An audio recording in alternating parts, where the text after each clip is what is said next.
നമസ്കാരം, എല്ലാ CCTV പ്രേക്ഷകർക്കും ഓണാശംസകൾ. ഓണം ആഘോഷിക്കാനുള്ള തിരക്കിലാണ് എല്ലാവരും. നമ്മൾ മലയാളികൾ എവിടെയായാലും ഓണം കളറാക്കാറുണ്ട് അല്ലേ?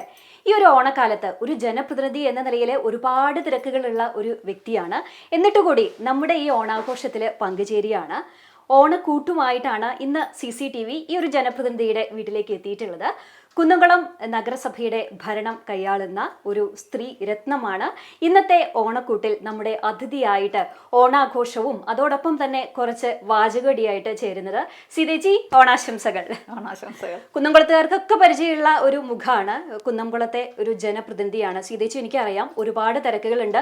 ഇപ്പോഴും ഈ ഷൂട്ട് കഴിഞ്ഞിട്ട് വേണം ഒരു പ്രോഗ്രാം ഇനോഗ്രേറ്റ് ചെയ്യാൻ പോവുക അല്ലേ? എങ്കിലും നമ്മൾക്ക് വേണ്ടിയിട്ട് കുറച്ച് സമയം തന്നതിന് ആദ്യമേ ഞാൻ നന്ദി പറയുന്നു. അപ്പോൾ എങ്ങനെയാണ് ഇത്തവണത്തെ ഓണാഘോഷം? ഇപ്രാവശ്യം ഓണാഘോഷം വളരെ സന്തോഷം എന്ന് പറഞ്ഞാൽ ഞങ്ങൾ മക്കൾ ഇവിടെ സ്ഥലത്തില്ലാത്തൊരു ബുദ്ധിമുട്ടുണ്ട്. മോനും മരുമകളും പേരക്കുട്ടിയും അവരില്ലാത്തൊരു വിഷമുണ്ട്. എന്നാലും ഓണം സന്തോഷത്തോടുകൂടി ആഘോഷിക്കുകയാണ്. എന്തായാലും നമുക്ക് ഇന്ന് എന്താണ് സീതേച്ചി ഞങ്ങളുടെ ഓണക്കൂട്ടിലേക്കായിട്ട് ഉണ്ടാക്കാൻ പോണേ? ഞാൻ ഓണത്തിന്റെ ഒരു പ്രധാന വിഭവമാണ് കാളം കുറുക്കാനാണ് ഇന്നിപ്പോ നമ്മള് കാളം കുറുക്കിയിട്ടാണ് ഓണസദ്യ ആഘോഷിക്കുന്നത്. എങ്ങനെയാണ് സീതേച്ചിക്ക് ഏറ്റവും ഇഷ്ടമുള്ള വിഭവം കാളനാണോ? കാളം ഇഷ്ടമാണ്. അപ്പൊ നമുക്ക് തുടങ്ങിയാലോ? ഓക്കെ.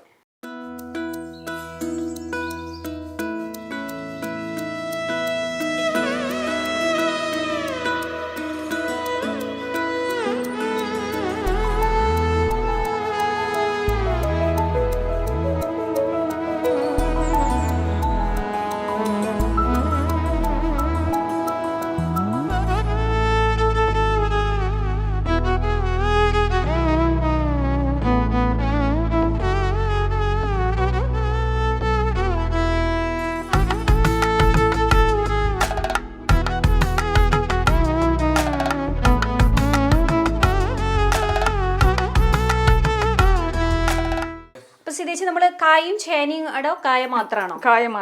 കായ മാത്രമാണ് കാളം വെക്കുന്നത് അല്ലേ? അപ്പൊ എന്തായാലും അതൊന്ന് നന്നായി വേവട്ടെ. ഇപ്പോൾ സീതേച്ചി ഇപ്പോൾ ഒരു ജനപ്രതിനിധി എന്ന് പറഞ്ഞ നമുക്കറിയാം ഒരുപാട് കാര്യങ്ങളിൽ എത്തിപ്പെടേണ്ട ആളാണ്. പലപ്പോഴും നമുക്ക് നമ്മുടെ കുടുംബകാര്യങ്ങളൊക്കെ മാറ്റി വെക്കാറുണ്ട്. ഇപ്പോൾ ഒരു ഓണത്തിന് സാധാരണ എങ്ങനെയാണ് വീട്ടിൽ ഉണ്ടാവാൻ ശ്രദ്ധിക്കാറുണ്ടോ? വീട്ടിലുണ്ടാവാൻ ശ്രദ്ധിക്കുക വെച്ചാൽ ഓണത്തിനാണ് എല്ലാ പരിപാടിയും ചെയ്യാറ്. കാരണം പക്ഷെ ഞാൻ ഒരിക്കലും പുറമെ നിന്ന് വാങ്ങിച്ചിട്ട് ഓണസദ്യ കഴിക്കാറില്ല. ഒക്കെ ഓരോ സമയം കിട്ടുമ്പോഴായിട്ട് ഉണ്ടാക്കി ഓണസദ്യ എൻ്റെ കൈ കൊണ്ട് തന്നെ ഉണ്ടാക്കിയിട്ടുള്ള ഓണസദ്യ തന്നെ കഴിക്കാറ്. ഓർഡർ ചെയ്യാറില്ല. എല്ലാ വിഭവങ്ങളും ഏകദേശം ഓണത്തിന് എത്ര വിഭവങ്ങളൊക്കെ 8 തരമൊക്കെ ഉണ്ടാക്കാറുണ്ട്. ഇത് പായസമാണ് ഇപ്പോഴും പായസം പാലട ഉണ്ടാക്കുക എളുപ്പത്തിന്. അതും ഇവിടെ തന്നെ ഉണ്ടാവും. എങ്ങനെയാണ് ഈ പാചകമൊക്കെ പഠിച്ചത്? പാചകം പഠിച്ചത് അമ്മയിൽ നിന്നാണോ? അമ്മയിൽ നിന്ന് പഠിച്ചു എന്നും പറയാൻ പറ്റില്ല, ആരിൽ നിന്ന് പഠിച്ചു എന്നും പറയാൻ പറ്റില്ല. ഞാൻ പഠിക്കുന്ന കാലത്ത്, ഡിഗ്രിക്ക് പഠിക്കുന്ന കാലത്ത് കല്യാണം കഴിഞ്ഞു. പിന്നെയും പഠിക്കുന്നതായിരുന്നു, കല്യാണം കഴിഞ്ഞിട്ടും പഠിക്കുന്നതായിരുന്നു. അപ്പോൾ പാചകം പഠിക്കാൻ ഞാൻ എൻ്റെ വീട്ടിൽ ഒരു മകളുള്ളൂ. അപ്പോൾ അമ്മ ഒരു പണി ചെയ്യിക്കാറൊന്നുമില്ല.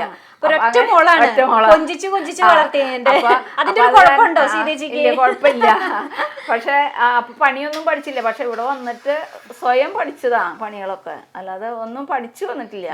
കല്യാണം കഴിഞ്ഞതിന് ശേഷം നമ്മുടെ ആവശ്യങ്ങൾക്ക് അനുസരിച്ചിട്ട് കുക്കിംഗ് ഒക്കെ പഠിച്ചു വന്നു. ഇപ്പൊ വീട്ടിലെ എല്ലാ പണി ചെയ്തിട്ട് തന്നെയാണ്. ഇപ്പൊ ജനപ്രതിനിധിയാണ്, തിരക്കുള്ള ആളാണെങ്കിലും ഭക്ഷണം പാകം ചെയ്യലൊക്കെ ഞാൻ തന്നെയാ ചെയ്യാം. അപ്പൊ എങ്ങനെയാണ് സീതേച്ചിയുടെ ഒരു ദിവസത്തെ തുടക്കം എന്ന് പറയുന്നത്? രാവിലെ എത്ര മണിക്കൊക്കെ എഴുന്നേൽക്കും? രാവിലെ 6 മണിക്ക് തന്നെ എഴുന്നേൽക്കുള്ളൂ. നേരത്തെ എടുക്കുമ്പോ 12 മണിയാവും. ഒരുപാട് ലേറ്റ് ആയിട്ട് ഒരുപാട് പ്രോഗ്രാംസ് ഒക്കെ കഴിഞ്ഞ് വരും. പിന്നെ പത്രം ഡീറ്റെയിൽ ആയിട്ട് വായിക്കാൻ പറ്റിയ രാത്രിയാണ്. അപ്പൊ 12 മണി എന്തായാലും ആവും. ചിലപ്പോൾ അതിലൊക്കെ കൂടുന്നുള്ളൂ. രാവിലെ 6 മണിക്ക് എഴുന്നേൽക്കും. പിന്നെ രാവിലെ ബ്രേക്ക്ഫാസ്റ്റ്, ഉച്ചയ്ക്കുള്ള ഭക്ഷണം, പിന്നെ രാത്രി എന്തെങ്കിലും ഒക്കെ കഴിക്കുള്ളൂ, ഫ്രൂട്ട്സ് എന്തെങ്കിലുമൊക്കെ കഴിക്കുള്ളൂ. പിന്നെ എൻ്റെ അമ്മയുണ്ട്, ഹസ്ബൻഡും, അത്ര ഞങ്ങൾ 3 ആളേ ഉള്ളൂ. അപ്പോൾ വളരെ കുറച്ച് വേണ്ടു. അപ്പൊ അതിനുള്ള സമയം എടുക്കുന്നുണ്ടോ? സമയം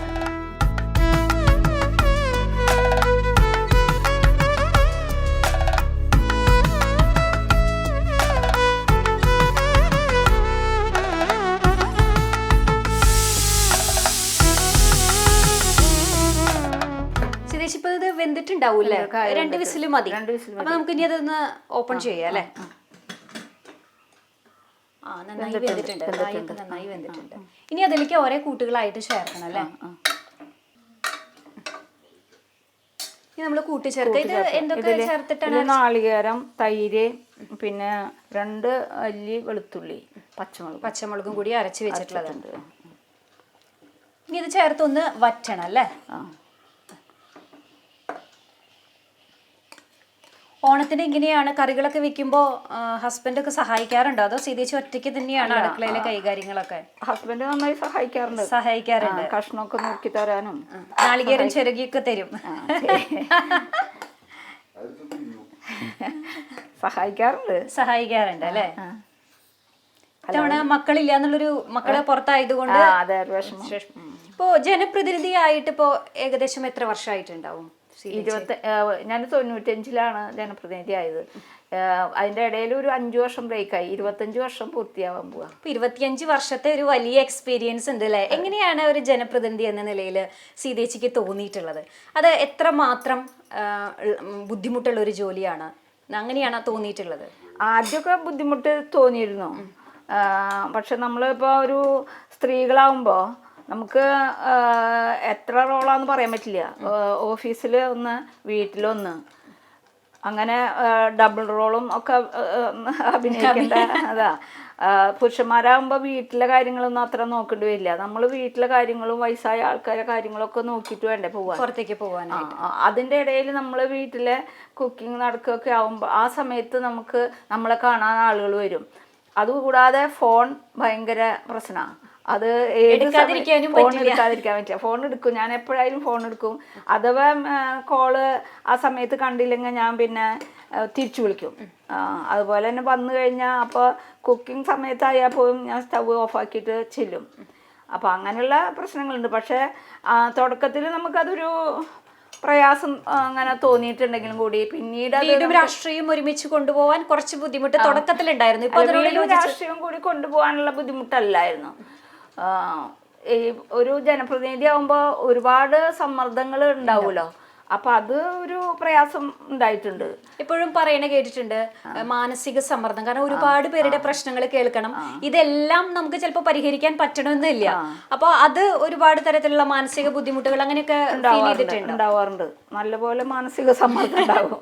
പക്ഷെ വീട്ടിൽ വരുമ്പോഴാണ് ആ മാനസിക സമ്മർദ്ദത്തിനൊക്കെ ഒരു റിലീഫ് എന്ന് സംബന്ധിച്ച് ഓഫീസിൽ നിന്ന് വന്നാൽ പിന്നെ ഓഫീസിന്റെ കാര്യങ്ങൾ അവിടെ വെച്ചു, വീട്ടിൽ വന്ന വീട്ടിലെ പിന്നെ ഇങ്ങനെ ഓരോ കാര്യങ്ങൾ ഇതായിട്ട് വരുമ്പോൾ ചിലതൊക്കെ നമുക്ക് നടത്താൻ പറ്റാതെ വരുമ്പോൾ അപ്പോൾ ഒരു പ്രയാസം തോന്നാറുണ്ട്. അങ്ങനെയുള്ള ഒരു ഇത് ഇപ്പോൾ കുറേ വർഷമായ കാരണം അങ്ങനെയുള്ളത് കുറച്ച് കുറവാണ്. ഇതിൽ കുറച്ച് കുരുമുളക് പൊടി ചേർക്കണം അല്ലേ? ചുവന്ന മുളക് ഇടാറില്ല, എരിവിന് വേണ്ടിയിട്ട് അല്ലേ? ഇവിടെ എങ്ങനെയാണ് എരിവ് ഒക്കെ എല്ലാവരും നന്നായി കഴിക്കുന്നവരാണോ? അത് എരിവ് കുറവേ വേണ്ടു അല്ലേ? അപ്പൊ സീതേച്ചി കുട്ടിക്കാലത്ത് ഒരൊറ്റ മോളായിട്ടാണ് വളർന്നതെന്ന് പറഞ്ഞു. അപ്പൊ എങ്ങനെയാണ് ഒരു കുട്ടിക്കാലത്തെ ഓണത്തിന്റെ ഓർമ്മകളൊക്കെ? ഒറ്റ മോളായാലും വീട്ടിൽ ഒരുപാട് അംഗങ്ങളുണ്ടായിരുന്നു. 28 പേരുണ്ടായിരുന്ന കുടുംബമായിരുന്നു. വലിയ കൂട്ടുകുടുംബാണ്. വലിയ കൂട്ടുകുടുംബ. അച്ചാച്ചന് 8 മക്കളായിരുന്നു. അവരുടെയൊക്കെ മക്കളും എല്ലാവരും കൂടി ആകുമ്പോൾ അമ്മായിയും മക്കളും അങ്ങനെ 28 പേരുള്ള കുടുംബം. ഒറ്റ മോളായാലും കുടുംബത്തിലെ അംഗങ്ങൾ കൂടുതലുണ്ടായിരുന്നു. അപ്പോൾ ഞങ്ങൾ ഓണം എന്ന് പറഞ്ഞാൽ ഇപ്പോൾ നമ്മൾ ഇപ്പോൾ നമ്മൾ കുട്ടികൾക്ക് പറഞ്ഞു കൊടുക്കാറുള്ളൂ, അത്തം തൊട്ട് നമ്മൾ പൂവ് വറുക്കാൻ പോവും അങ്ങനെയുള്ള ചരിത്രങ്ങൾ. പക്ഷെ അന്ന് ഞങ്ങളെ അനുഭവത്തിലാണ്. അത്താവുമ്പോഴേക്കും പൂവ് പറിക്കാൻ പോവിലും മുറ്റത്ത് പൂക്കളിടലും തൃക്കാക്കരപ്പന വെക്കലും അത് ഭയങ്കര ആഘോഷമാണ്. എല്ലാവരും വലിയച്ഛന്മാരും ബാബന്മാരും ഒക്കെ കൂടിയിട്ട് തൃക്കാക്കരപ്പന വെച്ചിട്ട് ആർപ്പ് വിളിക്കുന്നതും അതുപോലെ തന്നെ അന്ന് പൂവട ഉണ്ടാക്കിയിട്ടൊക്കെയാണ് തൃക്കാക്കരപ്പനെ പൂജിക്കുക. അങ്ങനെയുള്ള ഒരു അനുഭവം. അതുപോലെ തന്നെ ഈ വീടിൻ്റെ ഇങ്ങനെ ചുറ്റും വരാന്തയായിട്ടുള്ളൊരു വീടാണ്. അപ്പോൾ ആ വരാന്തയിൽ മുഴുവൻ എൻ്റെ ഓർമ്മ വയ്ക്കുന്ന കാലത്ത് എല്ലാ ഇതിൻ്റെ തണ്ടുകളിലും നേന്ത്രക്കൊല അങ്ങനെ ഞാത്തിയിട്ടുള്ളത് അതാണ് ഓർമ്മ വരിക. ഓണം. പിന്നെ എല്ലാവരും ആ വരാന്തയിലാണ് എല്ലാവരും ഇലയിട്ടിട്ട് ഓണം ഉണ്ണുക. ഓണം ഉണ്ട് കഴിഞ്ഞാൽ പിന്നെ വീട്ടിലേക്കുള്ള പ്രവേശമില്ല, കളിക്കാൻ അങ്ങനെ പോയിക്കൊണ്ടേയിരിക്കും. നല്ല സന്തോഷമായിട്ടുള്ളത് ഒരു കൂട്ടായ്മ അന്നത്തെ കാര്യം പറയണെങ്കിൽ വലിയൊരു കൂട്ടായ്മയാണ്. ഇന്നിപ്പോ ആ കൂട്ടായ്മ നഷ്ടപ്പെട്ടു എന്നൊരു തോന്നുന്നു. ഇപ്പൊ എല്ലാവരും ഓണായാലും വീട്ടിലെ TV-യില് ഓണം കാണുക എന്നുള്ള ഒരു അനുഭവം. പക്ഷെ അന്ന് ഇതൊന്നും ഇല്ലാത്തൊരു കാലഘട്ടമായിരുന്നു. പക്ഷെ അന്ന് കുട്ടികളായാലും മുതിർന്നവരായാലും ആ ഓണാഘോഷം വലിയ ഒരു കൂട്ടായ്മയുടെ ഒരു പ്രതീകമായിട്ട് തന്നെയാണ് കാണുക. ഇപ്പോ ഈ തിരക്കുകൾക്കിടയിലും ഇപ്പൊ ഫാമിലി മെമ്പേഴ്സിനെ കാണാനായിട്ട് ഇതുപോലെ വിശേഷങ്ങൾ ഉണ്ടാവുമ്പോ ഒത്തുകൂടുക അങ്ങനെയൊക്കെ ഇപ്പൊ മിസ് ചെയ്യാറുണ്ടോ, അങ്ങനെ ചെയ്യാറുണ്ട്, വരാറുണ്ട്, ആൾക്കാർ വരാറുണ്ട്, നമ്മൾ അങ്ങോട്ടും പോവാറുണ്ട്. അപ്പോഴാണ് ഒരു ഗ്യാപ്പ്. ആദ്യത്തെ ദിവസം ഓണത്തിന്റെ തലേ ദിവസം ഓണത്തിന്റെ അന്നും ഒക്കെ ഒരു തിരക്കുണ്ടാവും, ഓരോ ഉദ്ഘാടനങ്ങൾ, ചടങ്ങുകൾ, പിന്നെ ഒരുപാട് പരിപാടികൾ ഉണ്ടാവില്ല. എന്നാലും അതിന്റെ ഗ്യാപ്പിലൊക്കെ ഒന്ന് പോവാറുണ്ട്. അപ്പൊ എന്തായാലും സീതേച്ചി നമുക്കത് പറ്റിയെന്ന് തോന്നൂല്ലേ? ഇനി അടുത്തത് എന്താണ് ചേർക്കേണ്ടത് നമ്മുടെ കാളക്കൂട്ടിലേക്ക്?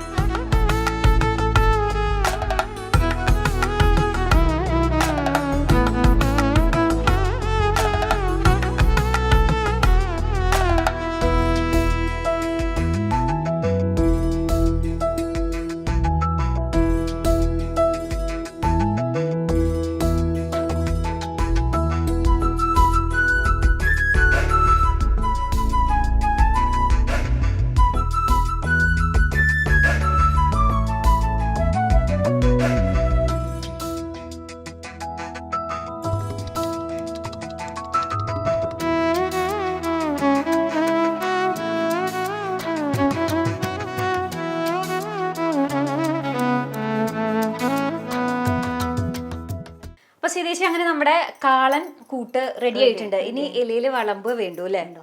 അപ്പോ കാളൻ കൂട്ട് സ്വന്തമായിട്ട് പഠിച്ചതാണ്? കുറച്ച് പൊടിക്കൈയൊക്കെ അമ്മയുടെ അടുത്ത് നിന്ന് കിട്ടിയിട്ടുണ്ടോ? കുറച്ചൊക്കെ അമ്മ പറഞ്ഞു തരാറുണ്ട്. ബാക്കിയൊക്കെ പിന്നെ നമ്മള് സ്വയം പഠിച്ചെടുക്കുന്നതാണല്ലേ? എന്തായാലും നമുക്കൊന്ന് ടേസ്റ്റ് നോക്കിയാലോ, എങ്ങനെയുണ്ട്? ഭരണം മാത്രമല്ല, പാചകത്തിലും ഈ വളയിട്ട കൈകൾ എങ്ങനെയുണ്ടെന്ന് അറിയണ്ടേ? അങ്ങനെ സീതേച്ചി അടിപൊളി കായ കൊണ്ട് അല്ലേ, കായ കൊണ്ട് നല്ല കാളം കുറുക്കി ഇങ്ങനെ വെച്ചിരിക്കുകയാണ്. നല്ല സ്മെല്ലൊക്കെ വരുന്നുണ്ട്. പക്ഷെ മണം പോലെ ഗുണമുണ്ടോയെന്ന് ഞാൻ നോക്കി പറഞ്ഞുതരാം.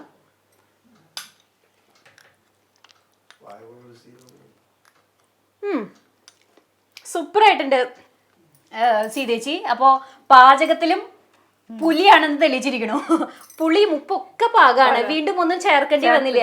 അതാണ് ശരിക്കും യഥാർത്ഥ ഒരു പാചകത്തിന്റെ ഗുണം എന്ന് പറയുന്നത് അല്ലെ? കാരണം ഒരു തവണ ഉപ്പൊക്കെ ചേർത്ത് കഴിഞ്ഞാൽ കറക്റ്റ് ആയിരിക്കും. വീണ്ടും ഉപ്പിട്ടിട്ടില്ല. അപ്പോൾ നല്ലൊരു പാചകക്കാരി തന്നെയാണെന്ന് ഒന്നും കൂടി തെളിയിച്ചിരിക്കുകയാണ്. അപ്പൊ സീതേച്ചി നല്ല കാളൻ കുറുക്കിയൊക്കെ ഞങ്ങൾക്ക് തന്നു.